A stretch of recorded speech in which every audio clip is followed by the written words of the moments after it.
हुआ कैसे था ये तो ऐसे सिटअप कर रही थी ना, ऐसे वो होता है 10 बार कराता है। एक बार बैठी, वो भी अच्छे से नहीं बैठी, दोबारा जैसे बैठने गई वैसे नस खींच गया।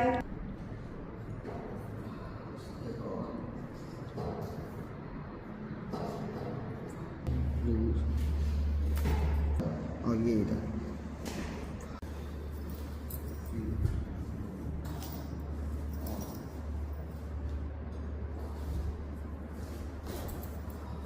सब कुछ